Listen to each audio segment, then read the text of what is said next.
del libro di Marco Bentivogli, Licenziate i padroni, con Giuseppe Milan, già direttore di Confindustria Veneto Est, ma lo conoscerete meglio di me. Marco Bentivogli, ovviamente coordinatore di Base Italia, autore del libro, oltre che con un passato da sindacalista importante.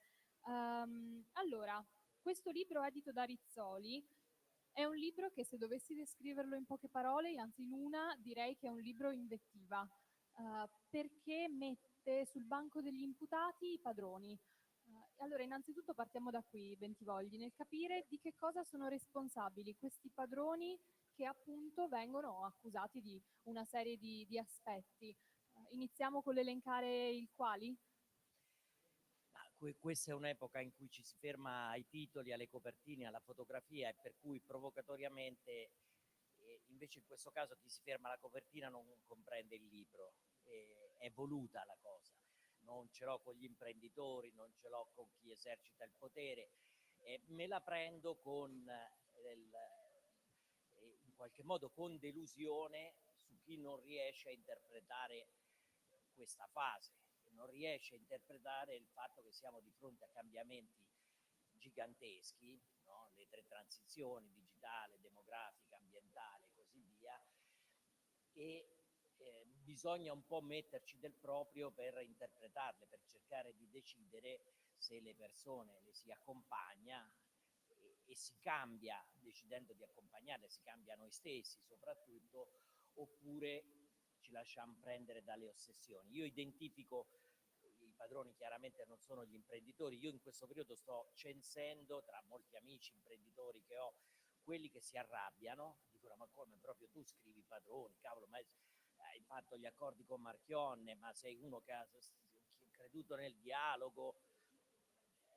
Io quando si arrabbiano dico: ma perché tu ti senti un padrone? E allora gli dicono: no, ho capito, perché c'è ancora un po' di affezione a questa cosa anche da chi non lo fa il padrone. Io dico, alla Forrest Gump, padrone è chi padrone fa, nel senso, quando si pensa che le persone che lavorano insieme a lui siano sostanzialmente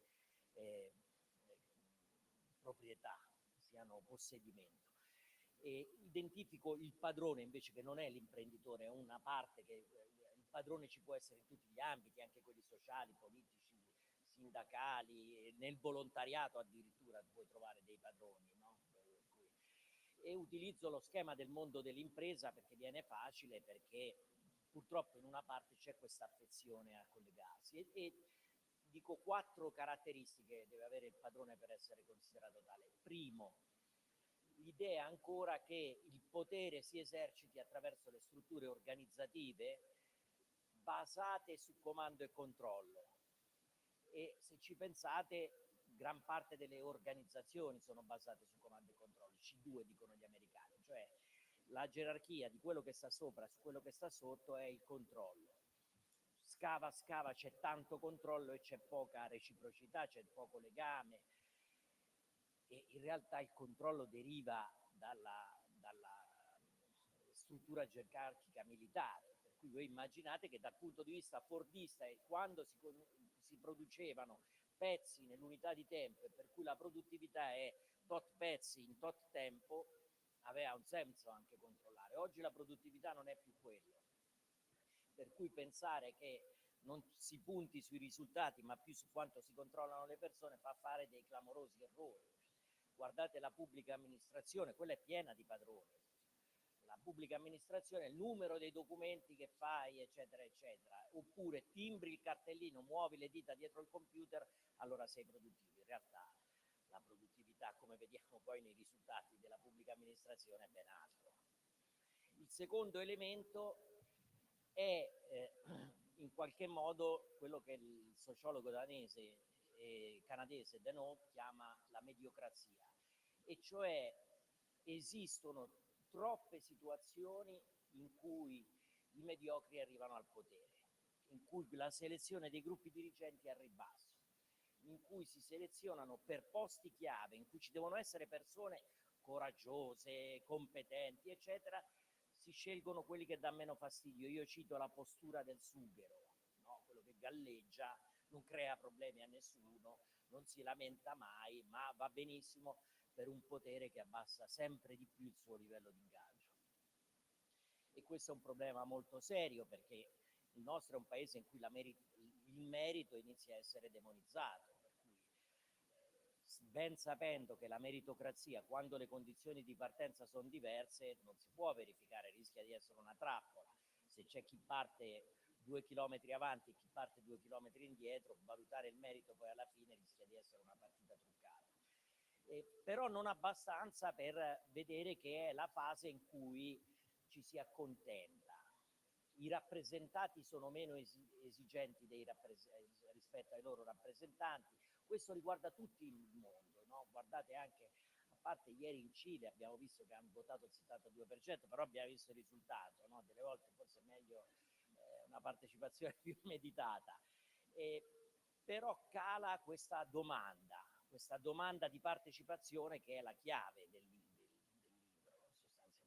Terza cosa è il digitale. Se il capo è un mediocre controllore, immaginate che il digitale, che è un grande abilitatore di cambiamento e di opportunità, rischia di essere devastante.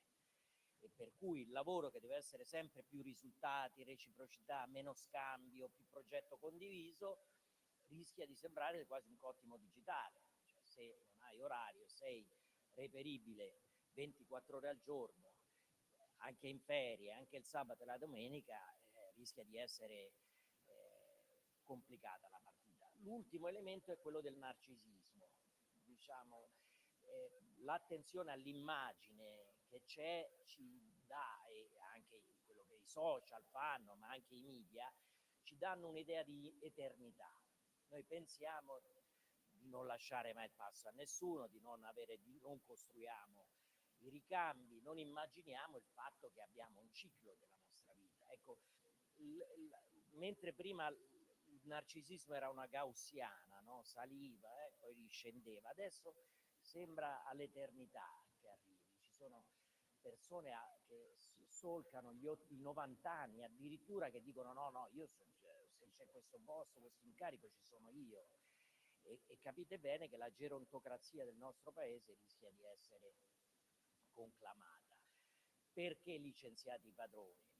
Perché bisogna licenziare un certo tipo di cultura che si esprime con un paternalismo che ha tutte forme nuove. Siamo una grande famiglia, ci diamo del tu, siamo tutti. In realtà poi dentro il modernismo delle ultime scuole di manager l'insidia ti fa quasi rimpiangere il vecchio padrone davvero, perché era paradossalmente più sincero.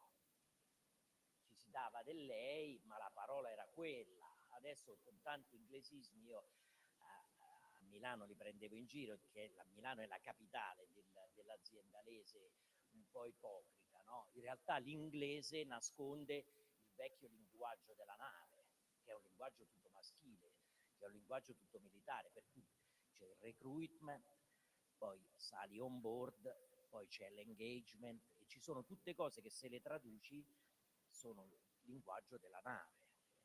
Siccome il futuro del lavoro sarà femmina, avrà le competenze femminili, le gerarchie che le donne sanno interpretare meglio degli uomini, con i loro codici affettivi chiaramente. E questo richiamo a un passato così schematico, così controllore, non ha senso. E si basa tutta questa mia riflessione sul fatto che in tutto questo periodo noi abbiamo avuto un numero di dimissioni volontarie molto alte, quelle che chiamano grandi dimissioni, e in quei casi, se ci pensate, la mia riflessione è: quelli sono centinaia di migliaia di persone che hanno licenziato i padroni. Sono persone che non sono andate a lavorare in un'azienda dove guadagnavano di più, spesso, lo dimostrano i dati, sono andati a lavorare in un'azienda dove guadagnavano di meno, ma dove si accoglieva meglio il rapporto lavoro-vita, non, come dicevamo nel sindacato, la conciliazione, ma qualcosa di ancora di più, l'equilibrio tra la vita e il lavoro. Ecco, questa è una cosa che spinge a una riflessione, per cui l'invettiva ha perfettamente ragione, cavolo, sta cambiando il mondo, le leadership aziendali, ma in tutti i ruoli, hanno un ruolo straordinario, fondamentale, per definirne anche gli esiti di questo cambiamento, perché non è scontato che tutto andrà bene. Smettetela di ossessionarvi a essere narcisi e controllori, mettiamoci tutti in discussione e cerchiamo di traguardare questo cambiamento verso qualcosa di meglio. Allora, direi che i punti sono chiarissimi. Io pongo una questione, ma da curiosa e assolutamente non interna al tema. L'accusa è anche quella di conservatorismo. Allo stesso tempo, però, dal Covid in poi si è parlato della grande flessibilità del tessuto economico italiano e se in qualche modo siamo cresciuti più delle stime, le imprese in qualche modo hanno avuto una performance migliore di quella che ci si poteva aspettare a monte, diciamo, di tutte queste crisi ripetute che le hanno messe sicuramente in difficoltà. Che cosa è stato a garantire una flessibilità simile, una capacità di rispondere a situazioni assolutamente inattese che in qualche modo hanno richiesto una capacità di innovazione particolare, hanno richiesto un ricorso al digitale non consueto? Come stanno assieme queste due cose? Questa capacità di reazione e il conservatorismo di cui accusa giustamente probabilmente questo tessuto imprenditoriale? Ma innanzitutto tutti i processi di innovazione, per definirsi tale, sono processi di partecipazione. Se noi facciamo innovazione senza far partecipare le persone, l'innovazione non funziona. Puoi fare le invenzioni, ma l'innovazione è la ricaduta sociale delle invenzioni, è una cosa che ha necessità di coinvolgimento e di consenso, paradossalmente. Il Covid, come dice Diamond, è tra i grandi acceleratori. Lui dice le pandemie, l'industria pesante e le guerre sono i grandi acceleratori della storia. E è stato un grande acceleratore perché si sono fatte cose che in tempo normale, ordinario, non avremmo accettato di fare o non avremmo fatto in termini di sperimentazione. Questo è il tema. Generalmente sono state ricadute diverse. Dove si sono interpretate le innovazioni dal punto di vista di senso e di cultura, le innovazioni hanno dato risultati positivi. Cosa voglio dire? Quando noi parliamo di smart working, se pensiamo che lo smart working è il lavoro da casa, è difficile che faremo smart working. Lo smart working non è neanche il lavoro da remoto, lo smart working è una dimensione completamente nuova di impresa e del lavoro, cioè è una reinterpretazione di come funziona tutta l'organizzazione aziendale, non solo chi si collega, chi lavora da lontano, diciamo così. Se questo è fatto, tutta la struttura organizzativa è sottoposta a un cambiamento e i risultati saranno positivi per le persone e positivi per la produttività delle imprese. Quando è partito il ricorso allo smart working se ne sono dette di tutti i colori, perché il nostro paese è famoso per la sua capacità di coalizzarsi contro le innovazioni, no? Noi siamo il paese che è arrivato 8 anni dopo la TV a colori, che ha avuto gli inventori più noti di tutta l'umanità, tutti quanti hanno sviluppato le invenzioni all'estero, tutti, praticamente tutti. Prima li mettevamo a rogo, no? Sapete, successivamente ci si è un po' calmati e li si isola, no? Ma gli innovatori in generale scatenano la coalizione in tutti gli ambiti, la coalizione che dicono si è sempre fatto così, non esiste un buon motivo per farla diversamente. Dice lo psicologo Ugo Morelli che 2/3 delle persone, quando sono rese consapevoli che continuare a fare in un determinato modo è tecnicamente sbagliato, per stare nel loro comfort continuano a farlo comunque nel modo sbagliato. E questo è il tema. Sull'innovazione, se noi non abbiamo la capacità di essere un po' qualche volta dirompenti, perché se dobbiamo soprattutto far crescere cose nuove, mentre quelle vecchie van via, dobbiamo un po' accettare, io la dico così, non la logica della scommessa, ma il coraggio della sfida, che è un terreno veramente diverso.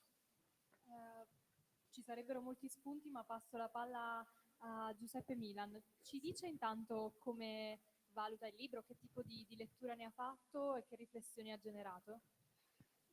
Sì, direi che condivido totalmente la premessa con cui Marco ha aperto il suo intervento, nel senso che quando ho letto il libro ho avuto la stessa sensazione che mi capita spesso, ma penso che possa essere capitato a molti, quando magari sfogliando un quotidiano vede una notizia, coglie un titolo, poi legge l'articolo e non trova esatta corrispondenza tra quello che l'aveva preso e quello che poi legge nel seguito. E questo ovviamente per gli addetti ai lavori è abbastanza scontato, nel senso che evidentemente la funzione del titolo è una, quella dell'articolo è un'altra, e anche perché poi, come noi sappiamo, chi scrive l'articolo non è chi scrive il titolo molto spesso, no?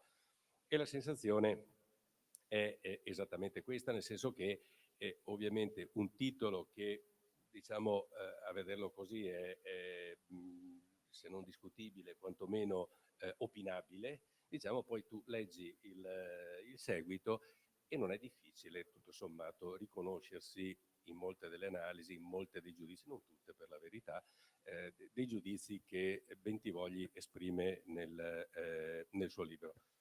Devo dire che nella mia esperienza professionale, quasi 40 anni passati, vorrei dire, a convivere con le imprese piccole, medie, grandi del nostro territorio. Poi io credo che il ragionamento sia estendibile un po' a tutto il paese, come fai tu, però ecco, io parlo un po' di più di quello che ho sperimentato e conosciuto direttamente. Ecco, non ho nessuna difficoltà a dire che questa convivenza mi ha fatto, diciamo, incrociare e conoscere alcuni di quei padroni da licenziare. Volentieri ne avrei licenziato qualcuno anch'io, voglio dire, adesso non posso dirlo più liberamente di quanto non lo potevo dire magari fino a qualche mese fa, ancorché, ecco, usi anch'io questa espressione nell'accezione molto ampia in cui la usa Marco Bentivogli, cioè del padrone non necessariamente come imprenditore, ma come tutte quelle, diciamo, scale, leve, ruoli gerarchici che puoi incontrare nella banca, che puoi incontrare nella pubblica amministrazione, che puoi incontrare, insomma,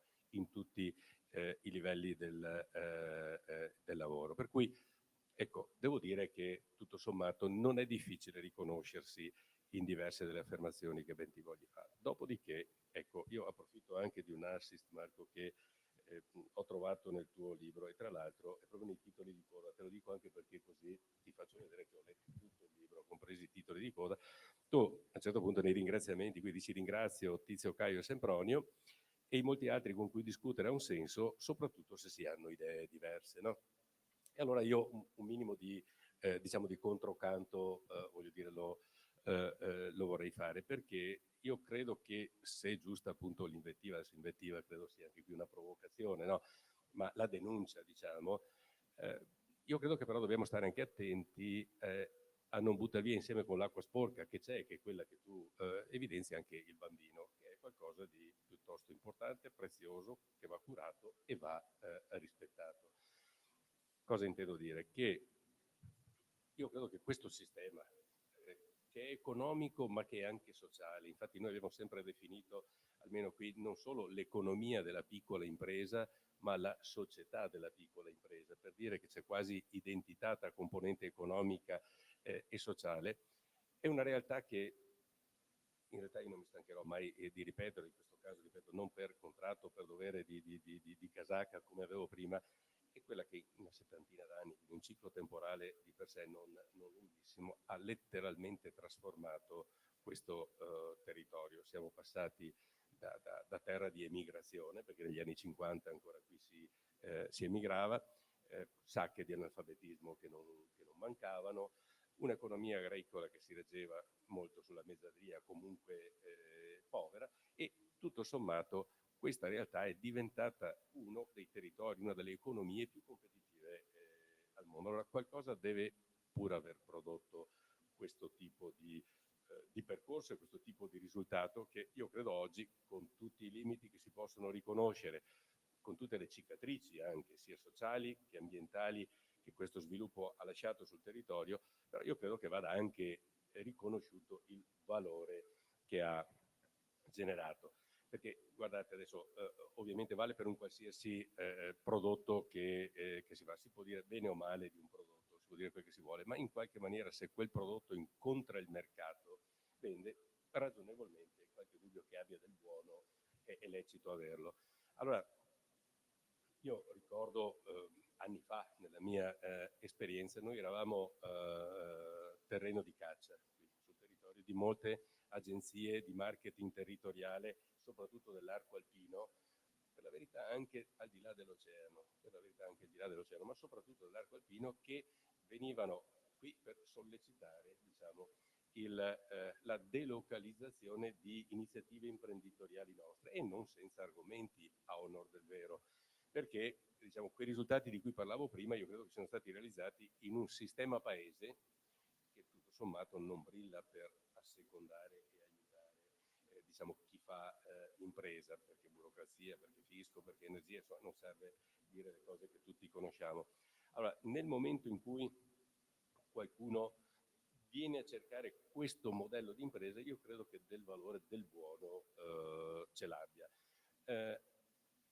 Non per essere bipartisan, necessariamente ecumenico, però devo dire anche un'altra cosa, che una dei grandi valori non è dato solo dalla capacità imprenditoriale che interessava ad altri, ma è data anche dal lavoro. Perché chi dei nostri imprenditori ha ceduto alle sirene, non erano poche, perché terreni magari a buon mercato, fisco amico, burocrazia zero, eccetera, ed è andato a delocalizzare, dopo un po' quel vantaggio competitivo si è accorto che forse se lo mangiava, e una delle ragioni per le quali si mangiava quel vantaggio competitivo era dato dalla qualità del lavoro, che altrove non è quella che si trova qui. Quindi c'è anche una qualità del lavoro che è assolutamente importante. Aggiungo due altre cose che credo meritino di essere segnalate. Noi abbiamo inventato negli ultimi anni gli incubatori, cioè quelle realtà che dovrebbero diciamo, rigenerare impresa, e hanno provato a farlo, per quanto ne so io, non con grandissimi risultati, un po' in provetta. L'incubatore tende a riprodurre. Qui questa realtà economica è stato il più grande incubatore di impresa con metodi naturali, mi viene da dire, che ci sia stato, perché molte delle iniziative imprenditoriali sono nate da spin-off, da iniziative dove lavoratori sono diventati imprenditori, e questo introduce un altro elemento, credo, di valore per questo sistema, che non va dimenticato, senza negare naturalmente quelle cose che dice Marco. Allora, io credo che uno dei valori che ha prodotto questo sistema economico è stato un tasso di democrazia complessiva molto elevato. Sentivo l'altro giorno, che sono venuto ad ascoltarti a Bergamo, Oscar Giannino che diciamo, rivendicava il fatto di aver consigliato Confindustria nell'assemblea di quest'anno di intitolare l'assemblea imprese, lavoro e democrazia. Ecco, io diciamo con una punta di orgoglio rivendico il fatto che nel 2014, diciamo, allora Un'Industria Treviso, nell'anno in cui passava il testimone dal presidente Vardanega alla presidente Piovesana, aveva come titolo Imprese e democrazia. 10 anni prima, diciamo, di Confindustria. Ma per dire che cosa? Perché l'impresa è un fattore di democrazia per due ragioni. La prima, quando noi diciamo, raccontavamo l'epica di impresa in qualche maniera degli anni 70, 80 e 90 del nord-est, usavamo un rapporto come indicatore. Si diceva una partita IVA ogni X abitanti, 7, 8, 10, insomma ognuno diceva la sua. Cioè, esprimeva un tasso di imprenditorialità molto elevato. Oggi quel numero magari rappresenta un elemento di debolezza, andrebbe ragionato, però quello dava l'idea che l'impresa era un fatto di popolo, era un fatto democratico, e dove effettivamente, anche al netto di qualche abuso, dove le partite IVA magari erano un lavoro parasubordinato, in realtà era un modo anche di fare crescita nella scala sociale. Ma non solo. In quegli anni si diceva che il nostro sistema imprenditoriale era sbagliato perché era troppo sbilanciato sulla manifattura. Dovevamo guardare alle economie anglosassoni, più terziarizzate, più finanziarizzate, più servitizzate, e questo era, diciamo, in qualche maniera il... Ecco, quello che noi abbiamo visto è, a parte che questa struttura economica, anche diciamo distribuita, spalmata sulla piccola e media, che oggi per carità ha delle criticità, quindi non le nego, però ha retto meglio per esempio alla crisi dei subprime che abbiamo importato dagli Stati Uniti nel 2008, con tassi di disoccupazione migliori di quelli che altre economie più terziarizzate e più finanziarizzate hanno avuto. Ma quelle economie lì, sul piano della democrazia economica, hanno un problema che genera grandissime concentrazioni di ricchezza in pochi soggetti, fanno diciamo, un po' terra bruciata della classe media e hanno una base occupazionale piuttosto modesta. È pur vero che la ricchezza può essere redistribuita per via fiscale, però le economie impostate un po' come quelle che stiamo vivendo qui hanno sul piano della democraticità un tasso molto più elevato, perché le concentrazioni di ricchezza, per carità ci sono, le differenze ci sono, ma sono meno concentrate e meno importanti di quelle. C'è una classe media importante e una base occupazionale altrettanto importante, il che vuol dire che la redistribuzione anche della ricchezza avviene diciamo, attraverso il lavoro e non attraverso una redistribuzione fiscale. Chiudo con un'ultima considerazione. Marco, legata a queste cose qui, anche per fare appunto un po' di controcanto. Dice cose giuste, ma a volte la sensazione, ecco, leggendo, è che sia un po' come se l'impresa, diciamo, il padrone, il datore, chiamiamola più nobilmente, dovesse realizzare un continuo inseguimento del lavoro, più servizi, più attenzione alla conciliazione vita-lavoro, più welfare, tutto sacrosanto naturalmente, ma è la sensazione che sia quasi un inseguimento unilaterale, cioè che una componente deve inseguire l'altra nella realizzazione di tutti quegli obiettivi. Io credo che dovrebbe essere anche un po' più bilaterale, perché lo dico anche per esperienza personale, io non so se sono stato un manager di quelli da licenziare o da salvare, però devo dire che nel tentativo di incontrare quegli obiettivi, quei valori che dici tu, non raramente devo dire che ho vissuto con frustrazione il fatto che dall'altra parte mancava sempre qualcosa, c'era sempre qualcosa che non andava. Allora io credo che l'appello dovrebbe essere da un lato ai padroni della tua accezione di sicuramente rivolgere più attenzione ed evitare quelle autoreferenzialità, autoprotezioni, come le chiami tu, mediocrazie. Però ecco, credo che anche il lavoro dovrebbe essere chiamato a una partecipazione e un po' dell'impresa verso il lavoro, ma io credo anche un po' del lavoro verso l'impresa. Allora, ripartiamo esattamente da questo punto, grazie Giuseppe Milan, perché avrei fatto una domanda molto semplice, ma che appunto si collega perfettamente a questo tema di incontro e partecipazione. Cioè, da dove si parte per far sì che si smuova un po' il sistema? Deve essere effettivamente un movimento che va sia dall'alto che dal basso, oppure ci sono formule diverse? Ma leggendo il libro troverete, questo non è un libro contro gli imprenditori, non è neanche un libro contro le fabbriche, no? Io, tra l'altro, scambiavamo due battute prima, questo paese sta in piedi grazie a una parte degli imprenditori, delle lavoratrici e dei lavoratori. Noi siamo usciti dal Covid meglio di altri dal punto di vista economico grazie agli imprenditori perché anche il titolo ci sta, Giuseppe, voglio dirtelo, perché faccio un parallelo. A me quando facevo il sindacalista, se mi avessero definito tu fai l'agitatore, io mi sarei infuriato. Il sindacalista non è un agitatore. E quello che cerco di aprire con quella discussione che questo libro vuole aprire è che un imprenditore, tutte le volte che viene definito un padrone, si deve infuriare. Cioè non deve sentirlo vicino a sé come elemento, deve rifugire la possibilità della neanche lontana interpretazione. E questo deve servire a far fare un salto anche dal punto di vista culturale, perché altrimenti il rischio è che questa reciprocità di cui tu parli, e di cui sono molto d'accordo, io a un certo punto dico attenzione, tutta la nostra contrattualistica l'abbiamo condita di welfare, di cose appunto per inseguire il lavoro, ma scava, dentro c'è ancora lo scambio, c'è lo scambio prestazione-salario. Nello scambio è difficile costruire questo legame di cui parli, che io sostengo. Bisogna costruire il lavoro che è sempre più un progetto condiviso e diventa un legame di reciprocità, diventa generativo di tantissime cose che sono impensabili, e questo è il lavoro. Quando il lavoro dignitoso genera democrazia, genera partecipazione, genera cultura. Perché dobbiamo ancora citare Adriano Olivetti? Perché Adriano Olivetti parlava di intelligenza sociale dell'impresa. Uno dice, cavolo, ma ci pensiamo ogni volta. Io prendo ad esempio un imprenditore marchigiano che è molto spartano quando ci parli, si chiama Enrico Loccioni, e lui dice, ma io tanto prima o poi sto 1 metro sottoterra, no? Dice, ma il mio benchmark, per usare appunto quelle parole, la mia valutazione se sarò bravo o no è sapere dopo un secolo questa impresa cosa avrà lasciato al territorio.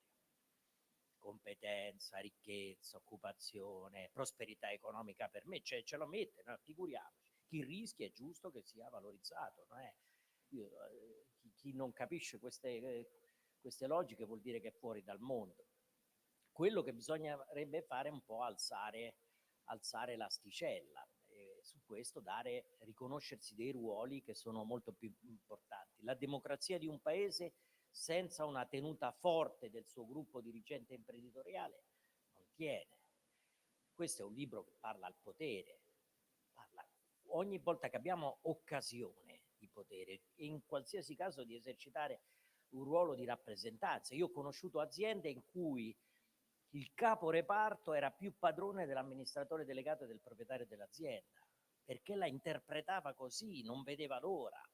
E quando abbiamo fatto gli accordi proprio con Marchionne, che non era simpaticissimo, Marchionne era tutt'altro che simpatico, però era una persona di parola, vediamo adesso dopo cosa sta succedendo, e la grande trasformazione è stata quella più importante, io l'ho raccontata in un altro libro, appunto Fabbrica Futuro, è passare dai vecchi caporeparto della Fiat che dal punto di vista della formazione dovevano avere un ruolo di distacco con i loro lavoratori, ai team leader, che la cosa fondamentale per cui funzionavano era che tutti i lavoratori e lavoratrici se li sentivano come uno di loro, uno pari nelle modalità, nel rapporto, nell'accoglienza, nella capacità di integrazione, nelle capacità di sostituzione anche professionale. Se un giorno uno sta male, il team leader fa il lavoro di quello che sta male, per cui anche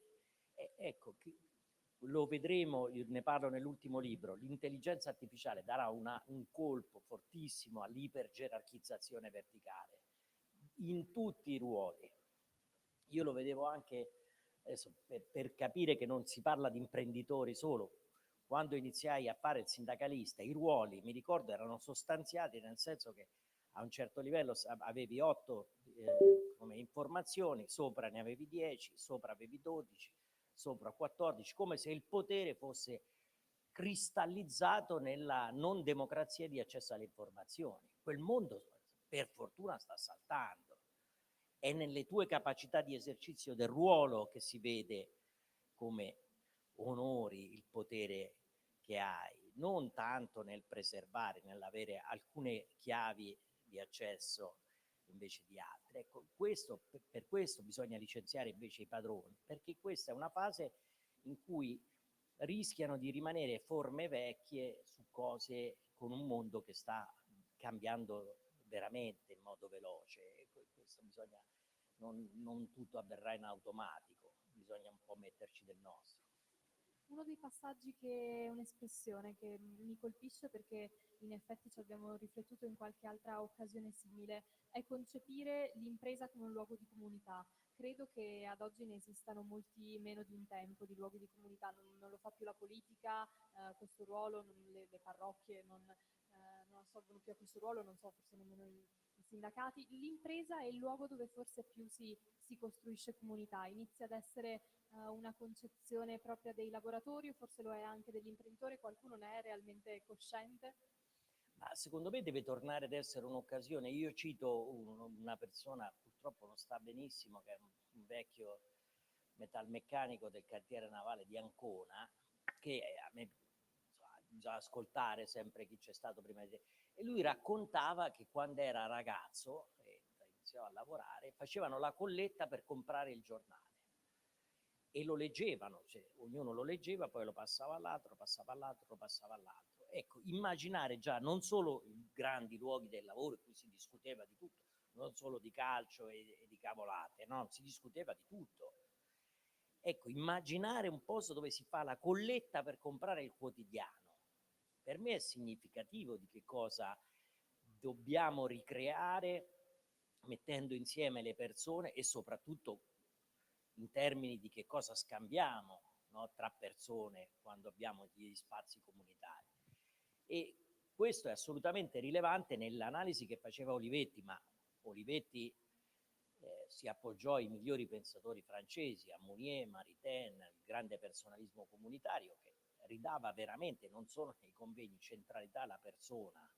Cioè, la persona è il fine, la persona non sta al centro, di lato, eccetera. La persona è la finalità di ogni cosa, per cui anche di ogni modello di business, modello economico e così via.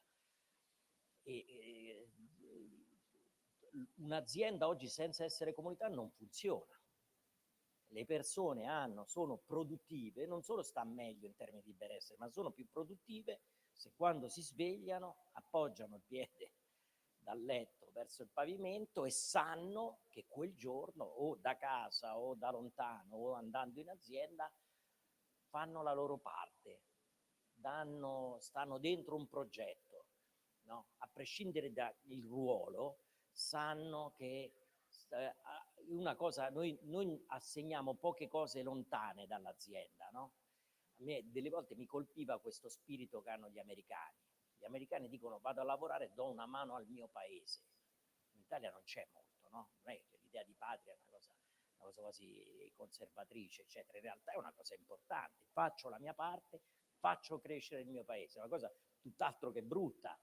Costruisco legami di solidarietà. Il lavoro è relazione, è democrazia, quando appunto è un luogo dove si coltivano relazioni. È stato molto bello questo e per fortuna, e sono grato che molti imprenditori lo hanno capito nel momento più difficile, che ci sono stati pure 2 o 3 che dicevano c'è il Covid, venite a lavorare, fannulloni, ma c'è stato anche chi ha detto venite che qui garantiamo maggiore sicurezza che a casa. Qui facciamo in modo che arrivino tutti i presidi sanitari e sarete più sicuri. Ecco, in qualche modo, non solo nei momenti difficili, ma sempre, anche nell'ordinario, l'azienda deve essere comunità. E su quello io mi riferisco molto al lavoro di Luigino Bruni, che dice una cosa che sembra naif, in realtà è di straordinaria efficacia, e cioè bisogna inserire nelle dinamiche aziendali l'ingrediente della cura. Se l'azienda è anche comunità, la cura, nel senso il momento importante in cui si custodisce l'umanità della persona, il lavoro deve rendere più umani, non meno umani, e quello non lo si fa mai da soli, lo si fa insieme alle persone, no? Con quella interdipendenza responsabile positiva che ci trasforma da individui a persone, per cui destinatarie anche di responsabilità, di cura e di attenzione verso l'altro. Ecco, quella era una grande, e deve tornare a essere una grande scuola della democrazia. Oggi quando si nasce, il primo momento in cui incontri il tuo Stato è quando paghi le tasse. È un po' tardi. In mezzo bisogna ricostruire i sindacati come agenzie educative, l'oratorio, tantissime cose, la scuola, se non si diventa cittadini in automatico, cioè esistono le agenzie educative che purtroppo in tutto l'Occidente si sono smontate. Ecco, bisognerebbe ricostruirle, ma le possiamo ricostruire proprio con un'idea di questo tipo di lavoro. Ecco, i paesi funzionano meglio, ha ragione Giuseppe, ma sono paesi in cui si alza il punto d'incontro tra lavoro organizzato e impresa. Il punto d'incontro non è sulla questione spicciola, è sul fatto che il sindacato accetta con maturità che la competitività dell'impresa è anche un suo problema, perché se l'azienda è chiusa, no? Contemporaneamente si ricostruisce, si alza il tipo di sfide che si possono centrare insieme. Ecco, un po' questo bisognerebbe cercare di fare. Allora, qualche minuto finale, ma voglio sapere da entrambi e partiamo da Milan, un tema che pare essere estrinseco, ma in realtà credo che sia evidente la connessione. Sul salario minimo, mi interesserebbe capire il vostro punto di vista, però dovete essere entrambi sintetici perché vorrei poi capire se ci sono domande dal pubblico. È difficile essere sintetici, comunque diciamo su questo tema, diciamo così che oggi il dibattito è tra chi ritiene, voglio dire, che sia corretto un intervento pubblico dello Stato a governare un'area che è sprovvista di copertura, di tutele su un tema come quello del lavoro, che è sacrosanto, e chi ritiene viceversa che questa sia un'invasione di campo del legislatore dello Stato in uno spazio che dovrebbe essere lasciato al libero gioco della democrazia tra parti sociali che scambiano tra di loro non solo lavoro, salario, tempo e salario, ma anche tutta una serie di altre condizioni. In realtà, ecco, questa è un po' una cortina di fumo sul tema, perché credo che anche qui, a proposito di democrazia, convenga fare un velocissimo passaggio. Uno dei principi fondamentali su cui la nostra Costituzione impianta il nostro sistema democratico è il principio cosiddetto di sussidiarietà, cioè quello per cui in realtà sì, lo Stato deve fare alcune cose, ma poi è lasciato ai cittadini, dice la Costituzione, singoli e organizzati, di fare attraverso il perseguimento del proprio interesse anche un interesse collettivo. Allora, questo tipo di principio di sussidiarietà è rappresentato perfettamente dall'autonomia negoziale delle parti, per cui è assolutamente sacrosanto che la negoziazione rimanga e quindi questa autonomia negoziale sia sale della democrazia, oltre che logica di relazione. Però il tema qual è oggi? E vengo subito al salario minimo, che non è in discussione la contrattazione, è, a mio modo di vedere, per l'esperienza che ne ho avuto io, che la contrattazione nazionale, che ha fatto il suo mestiere, ha fatto il suo dovere negli anni del dopoguerra, oggi è uno strumento che non è più attuale, è totalmente superato per una serie di ragioni. E siccome è cambiata la realtà, è cambiata l'economia, non puoi governare una realtà nuova con strumenti vecchi. È una camicia di forza oggi che veste una realtà che non è più quella. Dico solo due o tre cose al volo, due o tre esempi per spiegare perché oggi la contrattazione nazionale non è più lo strumento per rispondere al tema del salario minimo. Primo, ci sono 700 contratti nazionali, 700. Ci sono i contratti per i produttori di manici di ombrelle, i contratti per i produttori di spazzole e pennelli, di budella e trippa, sembra di no, anche dei sacrestani, c'è il contratto collettivo dei sacrestani, e dopodiché, quindi con la logica che il contratto collettivo dovrebbe rappresentare un vestitino su misura della realtà. Dopodiché c'è il contratto dei metalmeccanici che Marco ha seguito per tanti anni, che è il più grande contratto, diciamo, del settore privato italiano, che copre dall'Ilva di Taranto all'autofficina fuori casa dove porti a fare la revisione della tua auto. Quindi in realtà è qualcosa che non può tenere. Poi è un fattore di complicazione della parte normativa.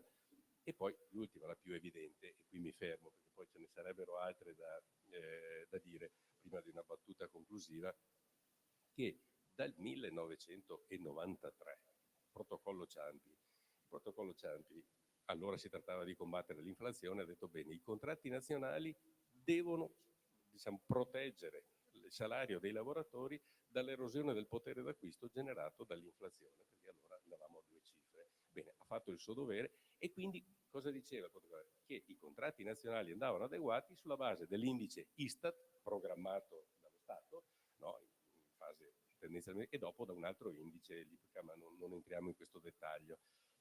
Allora, questo è evidente, che è una roba che non ha senso, perché ho fatto l'esempio, se io e Marco diciamo, ci mettiamo d'accordo, io ti do in affitto il mio appartamento, stabiliamo qual è il valore locativo e diciamo che viene adeguato il canone ogni anno, 2 anni, 3 anni, quello che è sulla base dell'indice Istat, perché ci mettiamo a negoziare a fare ogni 2 o 3 anni? O tiriamo via l'indice e negoziamo, oppure se c'è l'indice non ha più senso negoziare. Allora, da questo punto di vista la contrattazione rimane grandissimo strumento di democrazia, ma va avvicinata ai luoghi nei quali si scambia lavoro con distribuzione della ricchezza. Quindi il salario minimo va a coprire uno spazio anche non banale di non protezione, che tra l'altro, se vogliamo parlare di parità di genere, riguarda soprattutto lavori di condizione femminile che sono sottopagati, quindi è una piattaforma di base che realizza quello che la Costituzione chiede, l'articolo 36 chiede. Il resto è uno scambio che avviene in logiche di prossimità o territoriali o aziendali, dove effettivamente si scambia, voglio dire, crescita, produttività, efficienza, qualità, con redistribuzione della ricchezza. Per cui il salario minimo, a mio modo di vedere, ci sta, lo posso dire adesso di liberamente di quanto, lo dicevo anche prima, ma prima non potevo dirlo pubblicamente, ovviamente era una cosa che potevo dire solo all'interno. Ci sta, e poi si costruisce la contrattazione sopra in logiche di prossimità. Perfetto, diretto al punto. Bentivogli?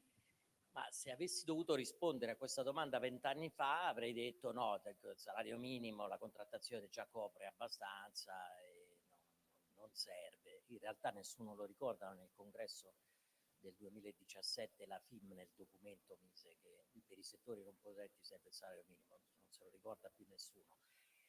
Qual è il tema? È che noi dobbiamo sempre guardare la realtà. Quando si esercitano ruoli di rappresentanza di qualsiasi tipo, datoriale o sindacale, e si diventa dogmatici, si fa male a chi si rappresenta. E oggi la realtà è cambiata tantissimo. Se la stabilità dei contratti e i salari nell'industria hanno un buon grado di tutela, il terziario è molto spesso un disastro. Io il venerdì scorso presentavo a Roma il nuovo rapporto della Caritas nazionale sulla povertà, insomma ci sono, e perché è interessante? Perché è ovvio che le cifre statistiche dell'Istat sulle retribuzioni sono false per l'evasione fiscale. Voi sapete che sopra i 2.000 euro netti ci sono solo il 13% degli italiani. Secondo te voi è vero o falso?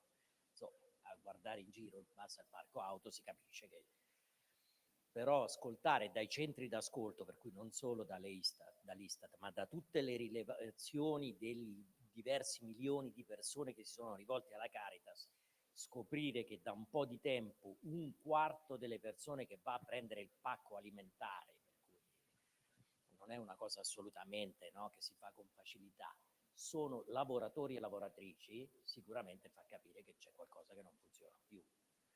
E per cui io penso al terziario, alla logistica, esistono sicuramente luoghi dove ci sono contratti di livello, ma nei grandi numeri ci sono spesso assenze di tutela e condizioni di lavoro pazzesche. Il problema, per quello dico non essere dogmatici, perché in Italia si ideologizza tutto. Quando si parla di Amazon, perché il sindacalista che attacca Amazon va sui giornali, perché è un'azienda grande, è un'azienda americana. Il sindacalista che invece se la prende, come dovrebbe fare, con la cooperativa spesso italiana che distribuisce i pacchi e che non ha orari di lavoro, non ha condizioni di lavoro vergognose, non per un paese avanzato, per qualsiasi paese, e diventa una cosa meno affascinante per i giornali. Allora bisognerebbe affrontare il lavoro guardando i dati, ascoltando le persone. Oggi c'è una necessità gigantesca e poi aggiungo, ci sono alcuni contratti collettivi nazionali sottoscritti che sono una vergogna. Quello della vigilanza privata, voi avete visto quant'è il minimo contrattuale. Cioè, voi immaginate la vigilanza privata con un contratto che è sotto i 5 euro netti. Allora, è chiaro che bisogna dire, non bisogna costruire un sistema che danneggia la contrattazione, perché la contrattazione svolge un ruolo assolutamente importante. Bisognerebbe fare come ha fatto a un certo punto il sindacato tedesco. Anche il sindacato tedesco era ostile al minimo salariale legale. Dopo le riforme ARS, con la crescita di quelli che si chiamavano mini job, non so se ve li ricordate, anche il sindacato tedesco, DGB, Gemetal, i miei colleghi, dissero no, serve il minimo legale perché tanto lì non ci arriviamo. Lì in quelle aziende micro, 2-3 persone, non ci arriviamo. Voi pensate invece il buon lavoro che comunque fa la contrattazione nell'industria, nel metalmeccanico, il 90% delle aziende associate a Federmeccanica ha meno di 10 dipendenti. Allora è chiaro che bisogna immaginare nel futuro come avvicinare al luogo di lavoro e alla persona un livello contrattuale che non sia la camicia uguale per tutti come può essere la contrattazione nazionale, ma sia qualcosa che risponda di più alle esigenze dell'impresa e del lavoratore persona. Allora, intanto grazie Marco Bentivogli e Giuseppe Milan, farei un applauso conclusivo. Dopodiché abbiamo 5 minuti. Se ci sono delle domande vi faccio portare il microfono. Mi raccomando anche le domande dirette, sintetiche, così non sfruttiamo il tempo che abbiamo a disposizione. Salve, sono Francesco Morbiato. ex sindacalista e sono anche imprenditore, anche se sono all'estero. Io non sono tanto d'accordo, anche sulle ultime 3 parole, Marco, perché di signor Miller, una volta quando ero antagonista alle relazioni industriali, una grande azienda qui di Padova, non lontano tanto da qui, si discuteva sul futuro di questa azienda, che era un futuro che era cominciato così, anni prima. Avevo fatto un volantino, si chiamava Limoni e Padroni, che semplificava come era la fabbrica loro, che c'erano gli impiegati e i capi reparto che godevano del limone di estate. Gli operai no. Poi c'era una mensa riservata sopra, con i piatti di porcellana, noi avevamo i piatti di latta. È cambiato molte cose da allora, ma adesso, soprattutto per pensare al modello veneto, che è tanto reclamato, io lavoro in Polonia, nel settore cassatoriale, ma è così diverso il Veneto da tante altre realtà? Oppure sta sfruttando le caratteristiche che sono indipendenti dalla volontà e dall'abilità del lavoratore veneto? Ai miei tempi, quando ero sindacalista, si parlava di metà mesarde del Veneto. Cosa significava? Che il doppio lavoro tra il contadino e l'operaio era coordinato dagli imprenditori, gli orari, e soprattutto tendeva a mitigare il contrasto sindacale nelle aziende. Cioè, andando a fondo si scopre il perché e il significato di uno sviluppo e di uno sviluppo. Il problema dell'Italia così, è che le grandi regioni, per dire, Lombardia e Veneto, devono essere trainati in quel settore che manca. Non è economico, è sociale, ma è politico. È quello che è il grosso problema, perché allora si parla da contrattazione nazionale oppure contrattazione minimo sindacale.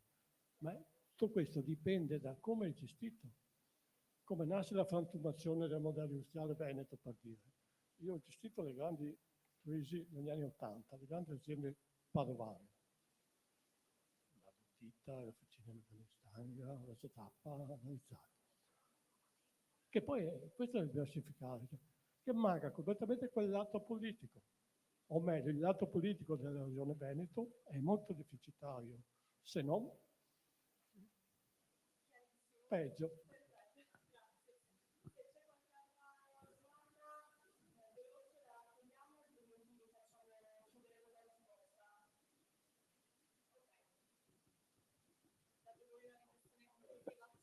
Ma la questione della rappresentanza politica è sempre un problema, però di fatto siamo anche elettori, per cui anche dobbiamo ricordarci sempre che ognuno ha la classe politica che si merita. Poi effettivamente non esistono più le preferenze, per cui è tutto molto più complicato, però quando dico, questo è un libro sul potere, bisogna essere più esigenti con i propri rappresentanti, dico esattamente questo. Noi neanche ce li ricordiamo, quelli che sono chi è qui che si ricorda alle europee chi ha mandato a Bruxelles l'ultimo nel 2019? Chi è che se lo ricorda? Perché è così, perché abbiamo un rapporto freddo che quello che succede che invece quando si avvicina, per quello hanno funzionato proprio nel 93 le RSU, perché il delegato era qualcuno che ce l'hai, è lì con te, è una persona che sai bene che se voti una persona che poi dopo non fa esattamente quello che è il suo mandato fa danni.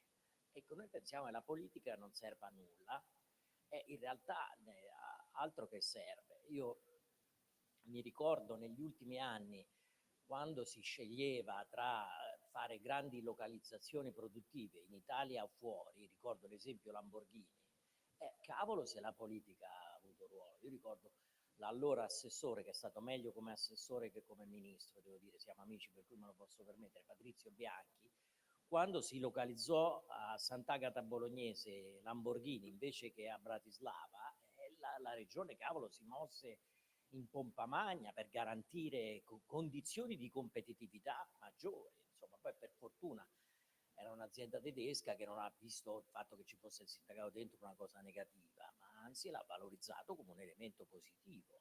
Per cui la politica altro che sia importante, lo lo sappiamo bene. Guardate adesso l'avvertenza dei lavoratori degli Stati Uniti. A me ha colpito, a parte come si è conclusa, non me l'aspettavo un risultato così importante, ma mi ha colpito Biden che è andato immediatamente a fare il picchetto con i lavoratori, e Trump che voleva andare a picchetto gli hanno detto di evitare, ma era andato a Detroit per incontrare, per cui c'è stato un sostegno bipartisan di vicinanza, che è una cosa molto strana. Avete visto, a prescindere come la si pensi, avete visto invece come in Italia si polarizza pro e contro, poi non si capisce il perché il pro e perché il contro.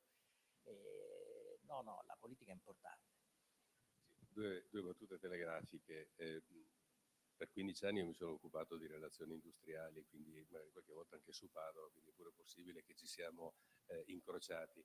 Allora, io dico, sicuramente la fabbrica non è il migliore dei mondi possibili, voglio dire. Oggi effettivamente noi tendiamo a rappresentarne in una visione a tendere caratteristiche già attuali, ma diciamo, da implementare, di comunità, come si diceva, e dove oggi, per esempio, a differenza di quello che racconta lei, è facile che accadano, che ci siano le banche ore solidali, dove i colleghi si fanno carico, voglio dire, di propri diritti da cedere, da mettere a disposizione di chi, vuoi per situazioni personali, di malattia, familiari, vuoi per sostegno della maternità, vuoi per altre cose, voglio dire, si crea questo tipo di contesto, ma è chiaro che la fabbrica è stata anche lacrime, sangue, fatica, sudore, conflitto, voglio dire, è stata anche questo. Però ecco, io credo nella rappresentazione che le davo prima, cercavo di dare il senso della parabola, voglio dire, della trasformazione, dell'evoluzione che c'è stata. Dopodiché sulla rappresentanza oggi il difetto maggiore è proprio quello della rappresentanza, probabilmente su tutti i campi. Può essere su quello della rappresentanza degli interessi in materia economica, d'impresa, quello del sindacato, dei lavoratori, lo è ancora di più sicuramente quella politica. E qua come muovere, sollecitare la partecipazione è una sfida che riguarda chi sta sopra, perché la crisi è un po' della classe dirigente, lo dici anche tu nel tuo libro, c'è una crisi di classe dirigente che delegittima non tanto chi sta sopra, ma delegittima la funzione che rappresenta. Per cui se oggi chi si impegna in politica, prima era un bravo professore, un bravo imprenditore, un bravo operaio, un bravo maestro, un bravo sindacalista, improvvisamente va in politica e si squalifica, è chiaro che è la funzione che squalifica la persona.